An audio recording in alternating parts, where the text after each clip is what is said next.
जी, क्या कोई हमारे ऊपर जादू टोना कर सकता है? क्या भजन के प्रभाव से उसको खत्म किया जा देखो, हमारी जो मान्यता है बच्चा, कि जब हमारे कर्म बिगड़ते हैं तो कोई जादू टोना करे या ना करे, हम वैसे परेशान रहते हैं। बुरी दशा आने के पहले बुद्धि बदली जाती है। वो किसी न किसी तरह से, जाको विधना दारुण दुख दीन, ताकि मत पहले हरिलीन। समझ रहे ना बच्चा? हमें जब दुख भोगना होता है तो हमारी बुद्धि ही हमें धोखा दे देती है। हमें लगता है कि किसी ने हमें कुछ कर दिया है, और कहीं इसका सपोर्ट देने वाला कोई मिल जाए कि अरे उसने तुम्हारे ऊपर कुछ कर दिया, जादू टोना कर दिया, बस जान लो फिर फिर परेशानी हो जाएगी। हम तुम्हें शास्त्र की बात बता रहे हैं, को ना काहू के सुख दुख कर दाता, निज कृत कर्म भोग सुन भ्राता। अब जैसे हमारे पाप कर्म हैं, अब कोई जीवात्मा हमको दंड देना चाहता है, अब वो भूत योनि का हो गया है, अब संयोग बनेगा और वो हमको दंड देगा, क्योंकि हमारे कर्म, और बिना झाड़ फूंक के अगर हमारा कर्म हट गया भोग का, वो अपने आप हट जाएगा, खत्म हो जाएगा। ऐसे ही रोग आ जाते हैं, ऐसे ही व्यक्ति से घटना हो जाती है। हम जा रहे हैं, हमारा कोई दुश्मनी का मतलब नहीं है, और जरा सा ऐसी घटना घटी, वो मार पिटाई, दुश्मनी, वो भारी दुश्मनी बन गई। कर्म, भूत का ऊपर आवेश आ जाना, या शरीर में रोग आ जाना, या कोई एक्सीडेंट घटना होकर शरीर का अंग भंग हो जाना, या किसी व्यक्ति से अचानक द्वेष हो जाना, ये और कोई नहीं है, ये हमारा कर्म है। अगर हम कर्म संभाल लें तो सब ठीक हो जाए। तुम तो बच्चा घर में रहते होगे, हम इस स्मशान में रहे गंगा किनारे, और जवान बचपन से 13 वर्ष से घूमते, हमको कभी हमारे दिमाग में ना भूत चढ़ा और ना कभी कोई तंत्र मंत्र चढ़ा। खूब ही स्मशान में ऐसे कुत्ते लाश नोच कर गांव में संस्कार कम करते, गंगा में प्रवाहित कर देते थे। अब तो नियम भी लग गए हैं कि आप ऐसे नहीं प्रवाहित कर सकते। पहले ऐसा कोई नियम नहीं था, 40-45 वर्ष पहले ऐसे फेंक दिए जाते थे, तो कुत्ते घसीट लाते थे, नोच रहे, तो गंगा किनारे ही रहते थे हम। वो सब दृश्य कहीं कुछ नहीं बच्चा। अपना कर्म खराब है तो हर जगह कदम कदम पे परेशानी, और अपना कर्म अच्छा है तो इस स्मशान में भी कहीं कोई भूत नहीं मिला। समझो, इस स्मशान में भी गंगा किनारे रहने पर कोई भूत नहीं रहा। इसलिए हमें लगता है नाम जप करो और भगवान का स्मरण करने से सब ठीक हो जाता है। और वैसे भी हनुमान चालीसा में लिखा है ना, भूत पिशाच निकट नहीं आवे, महावीर जब नाम सुनाए। हाँ, जिस समय भगवान के महाभागवत से हनुमान जी का स्मरण कर, भूत पिशाच निकट नहीं आए। हम जब बचपन में थे तो जिस एक घर में जाना होता था तो एक गली थी अंधेरी, दो होते हैं किसानों के यहाँ गांव में, दो होते हैं, एक जहां जानवर और बैठक होती है, और एक होता है घर जहां घर परिवार बहुएं रहती है, तो थोड़ा अंतराय होता है। तो वहां से जब जाओ तो अंधेरे गली थी, तो जैसे माता जी कहते बहुत डर लगता है, तो कहते थे हनुमान जी जपो। तो ऐसे आस पास देखो, अंधेरे में बिजली तो गांव में होती रहती, तो जय हनुमान जय हनुमान जय हनुमान, वो तीव्र गति से भाग गए और अपने घर में गए जय हनुमान। और ये पक्का विश्वास था कि जय हनुमान कहेंगे तो भूत छुएगा नहीं, क्योंकि अम्मा ने बताया है कि जय हनुमान कहने से संस्कार बचपन से पढ़ते हैं। मां ने भक्ति के संस्कार, भगवान के संस्कार डाल दिए। तो बच्चा निर्भय रहो, नाम जप करो, और जो कोई मानसिक या शारीरिक भूतावेश या किसी भी तरह का कोई भी दुख है, वो हमारा कर्म है। ऐसे पूरे संसार में भूत है, किसी के नहीं चिपट जाएंगे, उसी के चिपटेंगे जिसका संस्कार है, जिसको भोगना है। वैसे फिर वो कष्ट भोगता है जीव। तो इसलिए मुझे लगता है अगर नाम जप करो, भगवान की भक्ति करो, तो कोई परेशानी नहीं आएगी, कोई भूत प्रेत नहीं सता सकता है। हम खूब बचपन से घूमे, किसी का साथ नहीं रहा, कभी कोई सताया नहीं। तो हमें लगता है बच्चा कोई भी दुख परास्त नहीं कर सकता है, भगवान का भरोसा हो और भगवान का चिंतन हो। चिंतन भगवान का हो तो कोई दुख परास्त नहीं कर सकता। और भगवान का चिंतन न हो, शरीर स्वस्थ है, सब व्यवस्था है, फिर भी जलोगे, कामनाएं जलाएंगी।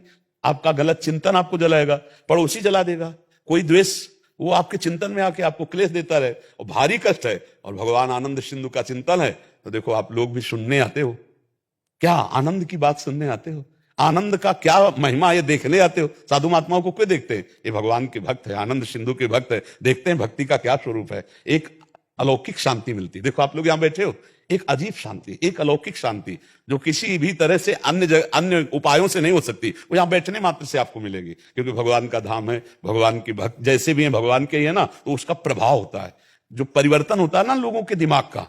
तात स्वर्ग पवर्ग सुख धरी तुलाए कंग, तुलन ताय सकल मिल जो सुख लव सत्संग।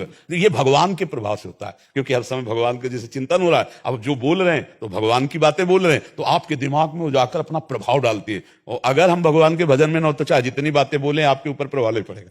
प्रभाव तभी पड़ता है जब खुद हो। तो इसलिए बच्चा नाम जप करो। भगवान के कुछ स्तोत्र है, हमें पक्का विश्वास है भगवान का नाम कीर्तन जिस घर में होगा वहां प्रेत प्रवेश नहीं कर सकते, वहां कोई तंत्र मंत्र काला जादू ये सब प्रवेश नहीं कर सकते। क्या जाता है, 20 मिनट उठाओ मंजीरा और जोर जोर से भगवान के नाम का कीर्तन, जो नाम प्रिय लगे, राधा राधा राधा राधा, विशेष विशेष ध्वनियों में संत जन गाते, कि संसारी पुरुषों को दुनिया पसंद है तो उसी धुनी में गाओ राधा राधा राधा, गाड़ी में लगा लिया और राधा राधा संगीत और ध्वनि से ज्यादा मन आकर्षित होता है, तो उसको सुनते हैं हम जब राधा नाम कीर्तन करते हैं तो परम मंगल हो जाता है। ये विश्वास मान लीजिए बच्चा, जिस घर में नाम जप होता है, ठाकुर जी का चरणामृत उतरता है, उनको स्नान होता है, भोग वहां है, सब जो विघ्न डालने वाले विनायक हैं ये प्रवेश नहीं दे पा सकते। दैवी शक्तियां वहां रक्षा करती है। कभी आप अपने घर में नाम कीर्तन कीजिए, कभी किसी संत का चरणामृत मिल जाए तो अपने घर में छिड़क दीजिए, देखो उसका प्रभाव क्या होता है। भूत प्रेतों के ऊपर चढ़ते हैं नहीं, जो भूत प्रेत स्वभाव वाले होते ना वो अपने साथी के ऊपर चढ़ते, वो मरा हुआ भूत वाला है और ये जिंदा भूत है। अब मांस खा रहे हैं, शराब पी रहे हैं, बेविचार भूत नहीं और क्या है। अब मरेंगे तो भूत बनेंगे, तो जिंदा भूत है। अब उन्हीं के ऊपर चढ़ते हैं आकर के, कर्म बिगड़ जाता है तो वो चढ़ नहीं। हमें कोई बताओ किसी संत के ऊपर भूत चढ़े हो, किसी भक्त के ऊपर कभी भूत चढ़े हो, हमें कोई उदाहरण दो कि उन भक्त के ऊपर भूत चढ़ गए। हाँ, अगर मिलेंगे भी तो मंगल करेंगे। जैसे गोस्वामी तुलसीदास जी काशी के पार जाते थे गंगा के शौच, तो जो शौच का पानी बचता तो ऐसे सहज एक पेड़ था उसमें डाल देते, उसमें रहता था भूत। अब वो अपवित्र पानी पीता है तो शौच का अपवित्र पानी पीता। ये कई दिन घटना हुई तो वो प्रेत खड़ा हो गया हाथ जोड़ के और कहा आप जो मांगेंगे वो मैं दूंगा आपको। बोले हमने तो आपको पुकारा नहीं, कोई सेवा नहीं की। बोले बहुत बड़ी सेवा बन गई, जो आपके कमंडल में पानी बचता था फेंक देते थे ना, वही हम पी लेते थे, अब हमको देना चाहते थे। बोले क्या दे सकते हो? हमें तो सियाराम जी के दर्शन चाहिए। बोले इतनी सामर्थ्य में नहीं, उपाय बता देंगे, हो जाएंगे पक्का दर्शन। बोले क्या? बोले जब राम कथा कहते हो तो उस समय हनुमान जी कथा सुनने आते हैं, उनके पैर पकड़ लेना, वो तुम्हें दर्शन करा देंगे। तो बोले हम पहचान कैसे पाएंगे कि हनुमान जी आते? तो बोले सबसे पहले कथा में आके बैठ जाते हैं और मलिन भेष है और बूढ़े स्वरूप में आते हैं और सबसे पीछे कथा में प्रणाम करके जाते हैं। जो ऐसा करे वो हनुमान जी होंगे।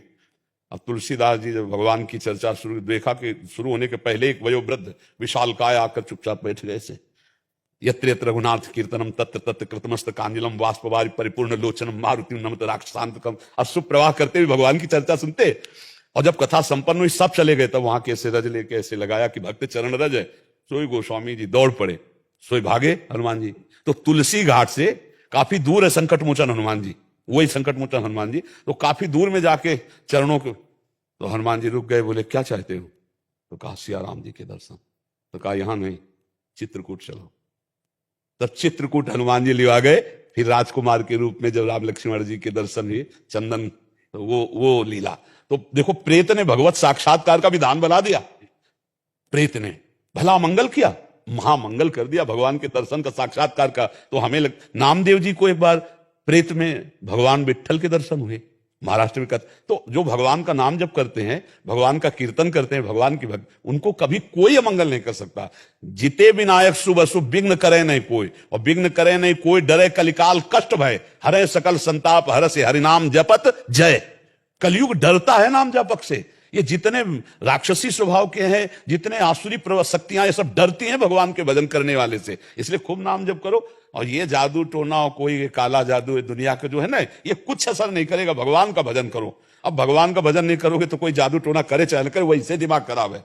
जहां डिप्रेशन की दवा होती उनमें बैठो जाकर डॉक्टरों के पास, तो 50 लोग आते हैं। अब उनका दिमाग ही उनको परेशान किए, उनके कौन भूत चढ़ा हुआ है। अब निगेटिव सोच, नकारात्मक सोच कर करके उनको परेशानी हो रही। हमें लगता है हम व्यर्थ का चिंतन न करके रामकृष्ण हरि जपे, राधा राधा जपे तो सर्व मंगल हो जाए। कोई ऐसा नहीं तंत्र मंत्र जादू टोना या हमें कोई परेशान किए, कोई नहीं। हमारा कर्म ही हमको परेशान किए। और दूसरा कोई अगर ऐसा होता तो जितने तंत्र मंत्र वाले हैं सबको मार डाले, स्वयं राजा बन जाए, स्वयं संविधान बन जाए। पर कर सकते हैं क्या? नहीं कर सकते। हाँ, उतना ही कर सकते जिसका भोग आया है, और फिर मुठभेड़ हो गई तो फिर हो जाएगा, क्योंकि तुम्हें वो भोगना है, दुख भोगना है, अन्यथा नहीं।